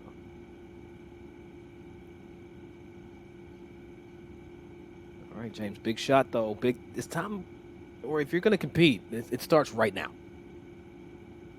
At this point, he might be a little too far out of maybe making a run to win this golf tournament, but second and third place is still a big check. There's a lot to play for these guys. Well, I'll tell you what, I'd rather get as much as possible. If you're going to play for second, then let's play for second. It's still a sizable check. We've got a ball in nice and snugly.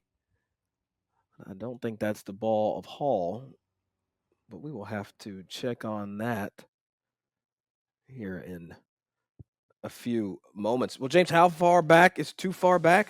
Well, at this point,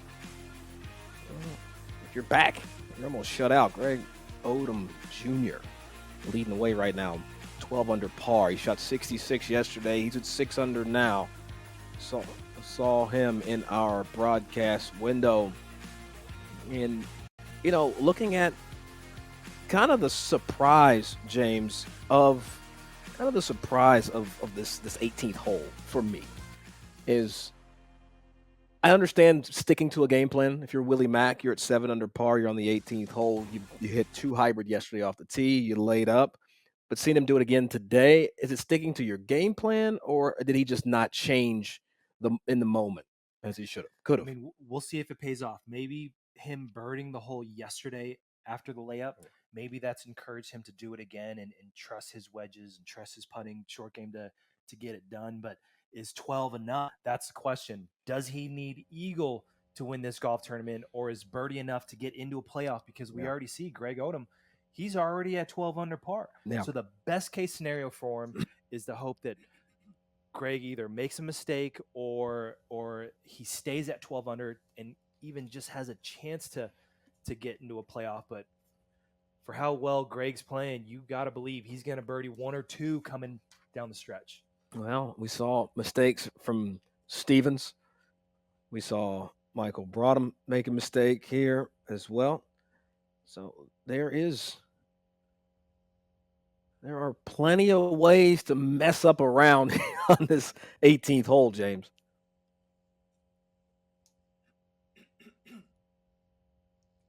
And go back and talk about the season that Willie Mack has had. He won the John Shippen National Invitational presented by Rocket Mortgage. Qualified for the U.S. Open there at Pinehurst.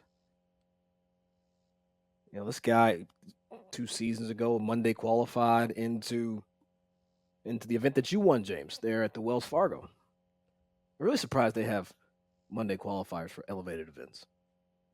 I don't think they do anymore. I think that's done. That's done. It had to be. It's a closed shop now. These guys are, only the top players, but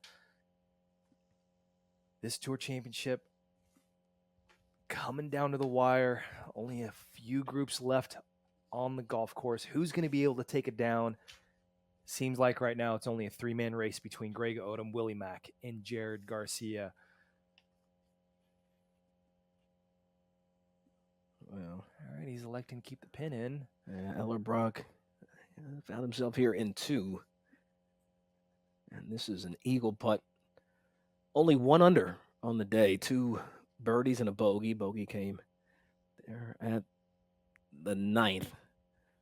So Ellerbrock trying to climb up that leaderboard here at the last. Currently in a top 10. An eagle will go a long ways, but a birdie will do just as good. Let's see if he can give it a nice run here on the last hole. Yeah, we've seen this putt get away from some players, but not Ryan. He was on the defensive side of this putt. Tell he's very happy about that. Little mini fist pump walking up to his ball, and gonna have a nice little 2-footer to finish out your season. Yeah, shot 7 under par in that tournament. TPC Deer Run would have actually made the cut there on the PGA Tour that year. Well, the cut was changed this year. It was 5 under par cut this year's. Cuts are getting lower and lower on tour. Did you notice that? Cuts are getting. I want to say Everett Whiten Jr. played Corn Ferry earlier this year. He shot 5 and missed the cut.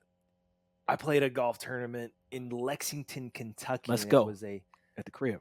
Record 8 under par was a cut. Oh, that was this year. That was a couple weeks ago. Yeah, 8. Man, did you enjoy your time in Kentucky? I did, actually. I used to sneak on that course when I was a kid. Yeah, that was my TPC. Came over the hole on the second, and Big Mike. Well, we're gonna have to do some math, but I want to say that's a bogey for Big Mike after rinsing his second shot. But he did the hitting over the golf cart. Is that okay? We have Willie Mack to tie for the lead at 12 under par. Big putt for him. Yeah, just give it a run. Get it to the hole. This is to post. Oh no! Mack with the harsh lip out at the final. That would have tied him for the lead, but Willie Mack now firmly done for his championship season. That'll be a par at the last, and Mack will end the day at 7 under par 65, and he'll post at 11. Now, Greg, back a hole away, knows, well, what he has to do. Wow. What a great effort on the last to try to get it to 12 under par and have Greg make a move. Now, Greg being on the tee box, knowing that Willie Mack did not make birdie on the last, does he lay up or does he still go for it? Oh, no, that's going to be the decision that is going to have to be made.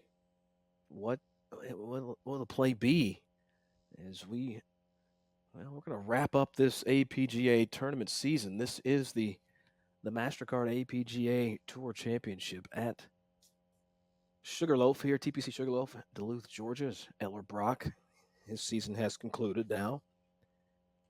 Now, let's not forget, Greg is playing with Jared Garcia in the same group, and Jared's 1 stroke back. Okay.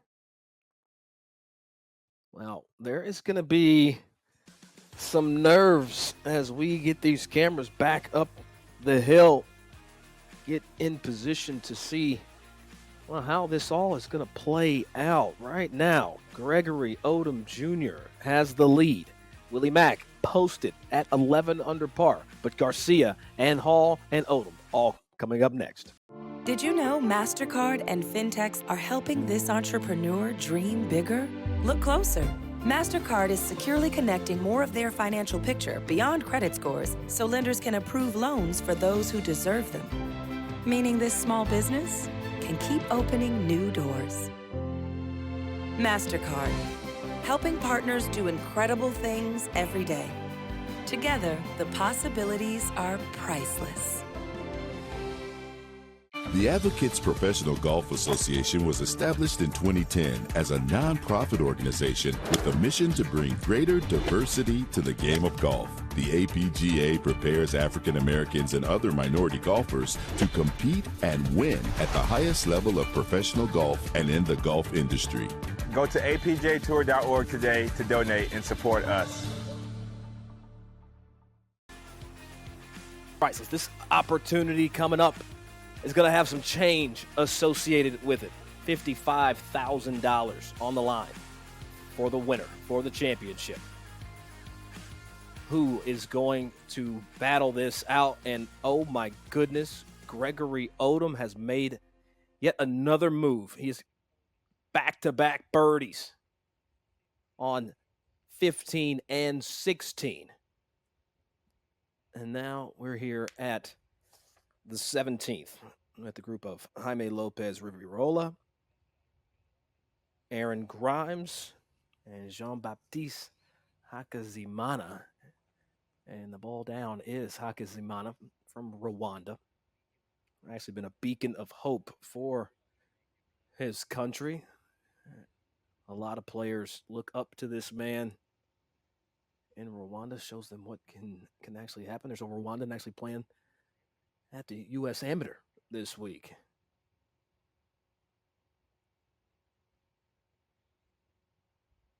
And just a reminder, as you are enjoying today's action, remember, you can make a real impact on the future of golf. If you're inspired by what you see and please consider making a donation there at apgatour.org. Every contribution helps the tour support and elevate underrepresented golfers. Also, go there.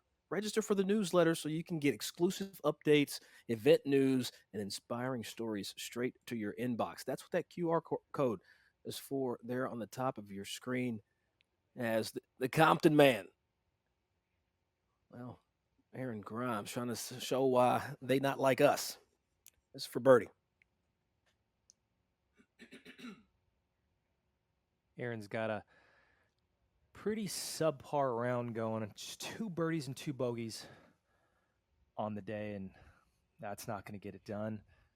Well, he was stellar 2 weeks ago at the Long Beach Open, was able to capture that title, one of the bigger mini tour events that you can play in. $19,000 check there for Grimes, one of the first players in a long time from the area to win that championship, James. And that was a tournament that you never made a cut in. I've played that a handful of times, never made the cut. So for Aaron to take home that championship, that is definitely a feather in his cap and something to be very proud of. Well, Jaime Lopez Rivarola, he was able to get a win earlier this season at the TPC Sawgrass there at the Dye Valley course. Won the Black History Month Classic, score of 4 under par, and Willie Mack was able to shoot 3 under par in that event, and they'll mosey over up the hill to the 18th. And there is Gregory Odom just hanging out, chilling, posted up. Just Greg Odom Jr. honestly is one of the fastest playing golfers I have ever seen. I love how fast he is. He's already into the ball, and the players have barely covered the back edge. Like he's already in go mode. This just a little 9-iron trying to hold it off.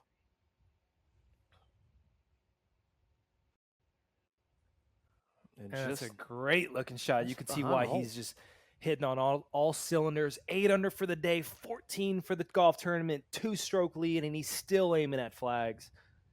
Gotta love it. Well, this is one. He's young. He's fearless. His first season as a professional, but you're talking about a guy that's won back-to-back PGA Works Collegiate Championships. He's played there on the PGA Tour. He played in the Wells Fargo event the year they had it at Avenel Farms in the D.C. area, James. And this is a guy that he hasn't learned what fear is yet. He's just ready to play, excited to play. And the opposite effect here with Kevin Hall. Hall knows the ups, the downs. I mean, y'all the same age. So, you old guys still out here doing it. And they're playing in the same group. Hall 2 under for the day and just getting lapped right now, but still has a great golf tournament ahead of him in top 5. A birdie finish will go a long way for this man.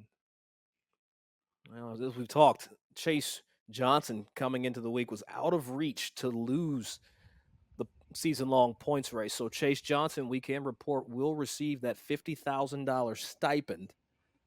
That was also on the line. So Chase Johnson, congratulations. You are the champion. And there's Jaime Lopez Rivarola. He's going to hit driver here at the 18th. We've already got one ball out there. But what do you like? I've always felt like, you're even par for the day. A lot of guys are going under par. You're finishing with a par 5. You just want to stay aggressive and try to get it into red figures before the end of the golf tournament. And this is a great opportunity for him. Just stay aggressive. Yeah, well, originally born and raised in Buenos Aires, Argentina. Came out of that a little early. This has to be up the right.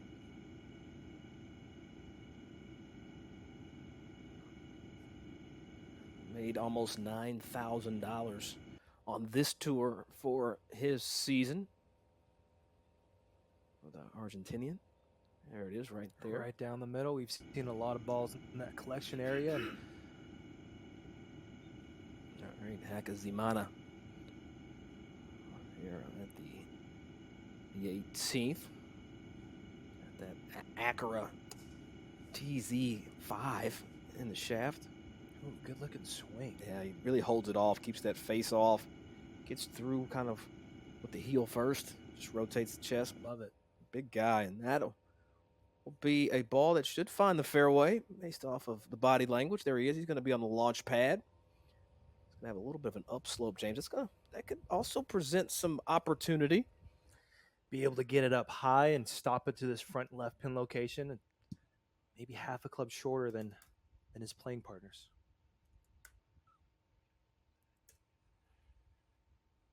Yeah, we see Gregory there in the green shirt. Played his college golf at University, or Howard University, I should say. Some people will call that the real HU, as opposed to Hampton University.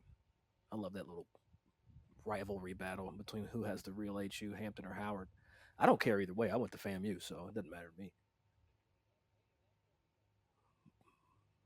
I love Greg's body language right now. Yeah, what is it that you like? Let's talk about in his own space, you know. He's like, you know what? I'm not going to be really excited for this right now. I just want to get my heart rate, my anxiety very calm. I'm going to just walk off to the side.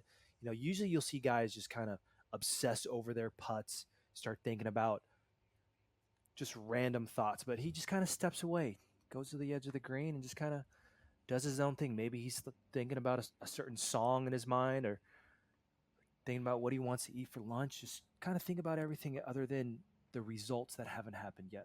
All right, well, Jared Garcia over the back edge. He's got this uphill. Should work left to right, James. And is he going to get to the hole? No, we've seen a lot of guys come up short from this position. Straight uphill in the beginning, back down grain at the end, but we've seen a lot of guys come up 3 or 4 feet short, and you can see immediately he does not like it. No, and then at least a good 8 feet short. James, you talked about it yesterday with the way the grain works on this hole. That first half, maybe 2/3 of the putt for Garcia uphill into the grain, and just didn't get it to the point where he tips over the second half and down grade.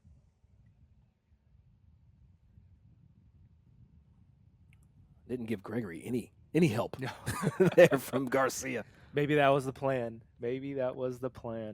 But you can see the difference in grain. So for the guys that haven't played on Bermuda frequently, you can see the dark color versus the lighter color. Dark means you're going into the grain, which therefore it's in the grain most likely uphill, and you have to hit it a lot harder than if you were down grain. And you can see the multiple green changes on that putting surface. Now Kevin Hall, he's going to have not a putt that he can win, but he can stay in the conversation. He's 2 under for the day, 7 under for the championship. This to get to 8. Okay, just not quite enough. Still remains in a tie for 5th. Still a good showing for him. Didn't expect to see him leave it short though. As now Jaime Lopez Rivarola.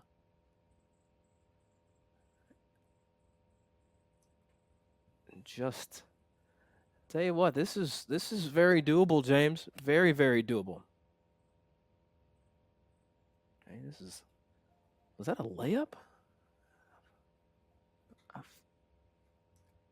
feel like that was a shot, James, where just trying to hit it in position, but we'll have to get down there, and our man Robin, Johnny on the spot down there, making sure we've got numericals in the mix.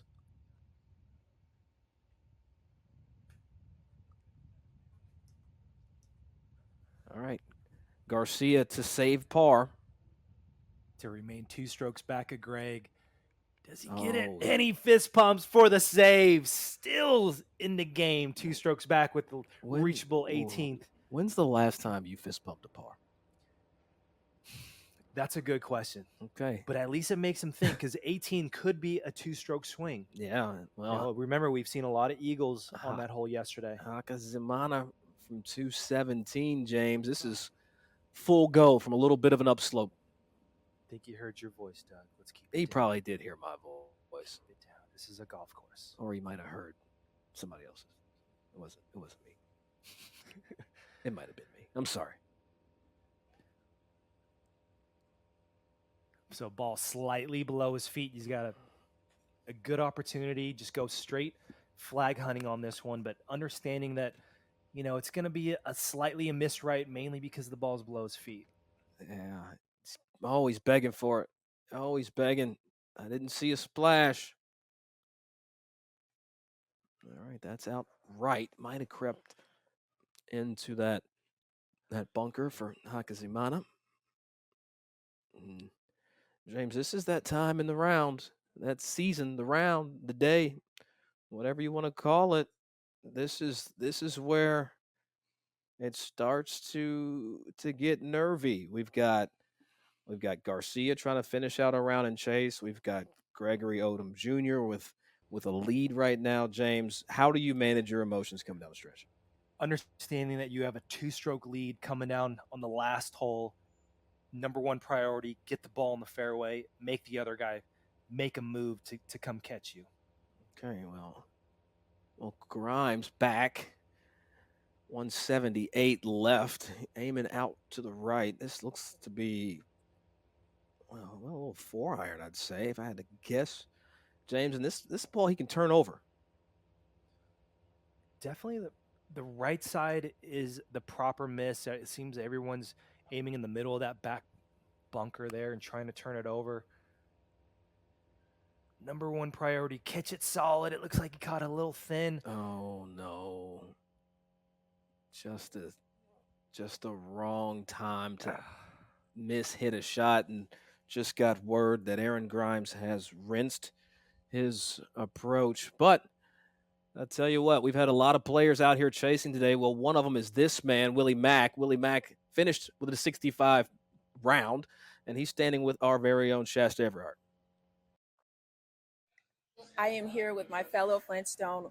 Willie, you had an amazing round today, a flawless 65. Can you talk a little bit about what was working for you?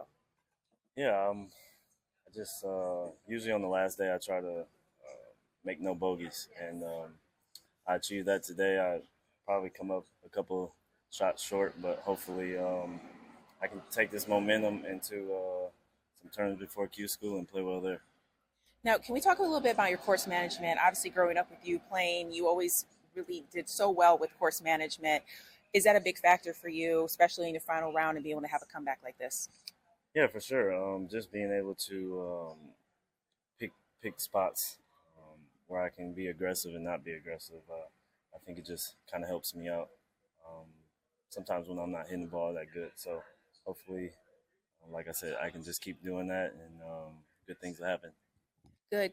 And getting ready for first stage, what are some of the key parts of your game you want to brush up on, maybe a little bit maintenance work? I feel like just everything, but if I can go out there and work on my short game, make sure I can get up and down when I'm missing greens or not hitting it too well. But other than that, just pretty much everything, and hopefully it all clicks at the right time. Well, you did a good job today, and wish you the best of luck to first stage. Now back to you, Doug. Thanks. Well, thank you, Shasta. Willie Mack. That is a round of 65, bogey-free, absolutely spotless. I don't know who Bert's Creek is. I don't know Bert, but this is in memory of you, and I want to just take this opportunity to give a big shout-out, special thank you to Mastercard and all the good folks over there and their commitment to growing the game of golf, their commitment to diversity, and making sure there's a level playing field. We're going to step aside, and when we get back, we're going to finish this thing up. Did you know Mastercard and fintechs are helping this entrepreneur dream bigger? Look closer. Mastercard is securely connecting more of their financial picture beyond credit scores so lenders can approve loans for those who deserve them. Meaning this small business can keep opening new doors. Mastercard. helping partners do incredible things every day. Together, the possibilities are priceless. The Advocates Professional Golf Association was established in 2010 as a nonprofit organization with a mission to bring greater diversity to the game of golf. The APGA prepares African Americans and other minority golfers to compete and win at the highest level of professional golf and in the golf industry. Go to apgatour.org today to donate and support us.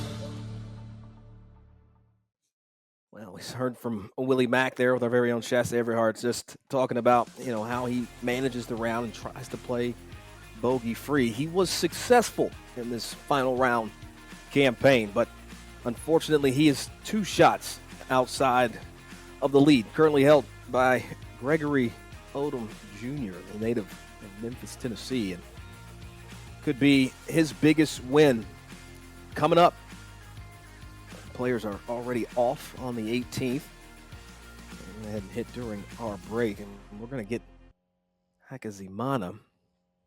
And there you see Jaime there in the teal. Grimes out.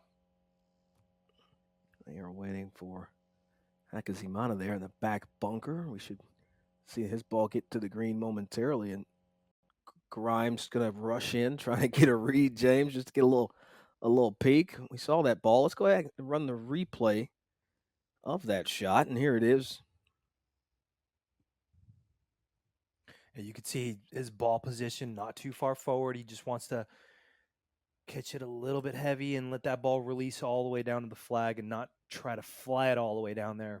Just trying to minimize the long miss. A little splat and trickle down the hill, but he had grain on his side and gravity on his side. Mother Nature's always undefeated.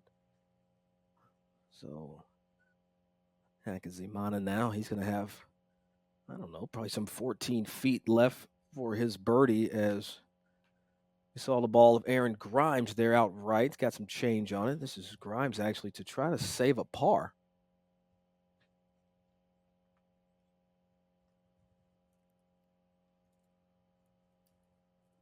Aaron coming up a little bit short on his second shot, had to drop from the water, pitch it up to about 12 feet and see if he could salvage something on this last hole.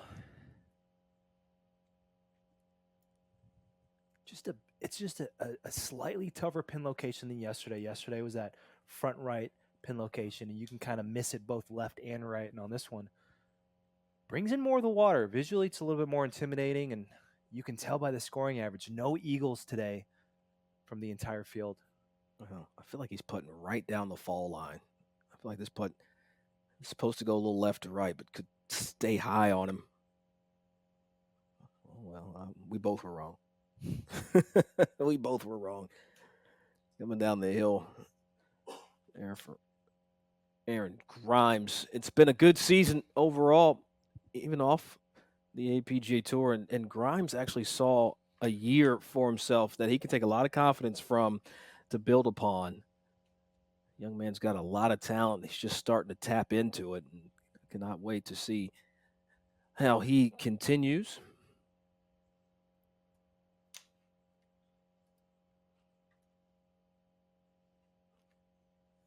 That will be a even par round for Grimes. That'll put him at 4 under. He'll post there. That's currently in a tie for 11th. Now, Hakizimana, he's also right there, kind of the same tournament as Grimes, but he has a chance to better his playing partner by 1 shot if he can convert here for the birdie. It's kind of a big putt for him. He's currently tied for 11th with 5 other guys. A birdie will bump him into a top 10, but mainly just kind of get him out of this bunched up traffic jam at 4 under par. Just a couple extra dollars in his pocket. Yeah, well, we'll see if he's got what it takes here, and he does. There you go. And there is a conversion for a birdie. Hakizimana will post 1 under for the day, 5 now for the championship, and now he's in a tie for 9th. And that concludes their APGA Tour season. Now, James, the moments of truth. This man that we see, Gregory Odom Jr. in the fairway with 232. Now the question I have for you, James, is he going to lay up or is he going to do something aggressive? He's going to trust his talents, all his hard work. It comes down to this. Just lay it out to the right side. Anything on land is going to win you this championship. Well, didn't watch much of that shot. Actually came out relatively flat. Is it almost where he was trying to hit it, like right edge of the green, take the water out of play. If he ends up hitting it left of his intended line, he's still somewhere near the green, but definitely was not flag hunting on that last hole. Well, he still has a fantastic opportunity to even stretch his currently 2-shot lead. Now Jared Garcia in this left rough from 217. He doesn't have a lot of options here. He has to perform, and he has to do it now, because where Greg Odom is in a prime spot, James, for him to make another birdie. So Garcia has to make eagle here. It doesn't look like he's really aimed at the green this time. It looks like he's just going to lay up. The lie is just not as good, and the mistake was really made off the tee. Now you just have to worry about compounding mistakes. Get it in the fairway and give yourself at least a good opportunity to finish off with a birdie. Well, Garcia is one clear of Willie Mack. Mack currently in third place. And alone, Garcia does have Mack bested by 1 shot. And Gregory Odom, 2-shot lead as we see Kevin Hall. We saw him go at this green yesterday with a wood. James, today, different story. He's got iron. Beautiful drive down there in the middle of the fairway. Just great opportunity to go right at this flag and just bails out a little bit to the right. All right, Kevin Hall set to, he's got to get up and down to make a par. Unfortunate that he hit that ball in that bunker front short, and that is less than ideal for the Buckeye from Ohio State University. James, he actually won the Big Ten championship back his senior year at college. And as we pan out a little bit, we see, the man of the hour, Greg Odom Jr. I tell you, he has played some of the best golf I've seen him play of his young career. Already 8 birdies on the day, and got just a short putt here to even, finish out with another birdie. A chance to get to 15 under par for the championship. I mean, what we've seen from Greg Odom this week, coming into this championship, only playing a few APGA Tour events, but has absolutely had everything dialed today. Has hit a lot of shots close. You look at that scorecard, it feels like he's made birdie after birdie as we see Kevin Hall trying to salvage a par. Kevin opened this championship with 5 under par 67. We'll see if he can make putt a little longer than he had hoped for. Try to get out of here with just the par. 41 years of age, and has been on this tour since its inception. Hall to save par. Just burned the high side. That was just a good look, though. You got to love how Kevin Hall approached that putt, but it was really the layup shot that put him in that greenside bunker. Had that dreaded 60-yard bunker shot, unable to get up and down. And now Jared Garcia played this as a 3-shot hole. Has left himself just a little slider. This one should work right to left. Down this hill, down grain, got pops on the bag there. Both guys, Jared and Kevin, got their popses on the bag. Can I say that? Popses? Their dads. They got their dads with them. And a good week for Jared Garcia. Makes his home in Jacksonville. He pulled that early, and he's going to miss that low finish with a par. But that'll actually be good enough for second place. Not too shabby for Jared. Fell just a bit short of, the man of the hour, Gregory Odom Jr. And that'll do it. Makes the birdie 15 under par. Gregory Odom wins the Mastercard APGA Tour Championship right here at TPC Sugarloaf. Wow, it has been a week. We saw some birdies, we saw some eagles, and we saw a guy just win $55,000. The biggest check ever made here on the APGA Tour. Well, it belongs to Gregory Odom Jr. Of the 48 top black and brown golfers in the country, Gregory Odom tops them all. Only 48 players in this field. Gregory Odom takes that $55,000 check. Well, and James, that'll do it for us and for all the hard-working men and women here at GKLive.tv. We appreciate you so much for tuning in to the season finale of the APGA Tour. Greg Odom Jr. is your champion. For Peter Smith, our director and producer, and our PGA Tour winner, James Hahn, I'm Doug Smith saying so long from Atlanta. Did you know Mastercard and fintechs are helping this entrepreneur dream bigger? Look closer. Mastercard is securely connecting more of their financial picture beyond credit scores so lenders can approve loans for those who deserve them. Meaning this small business can keep opening new doors.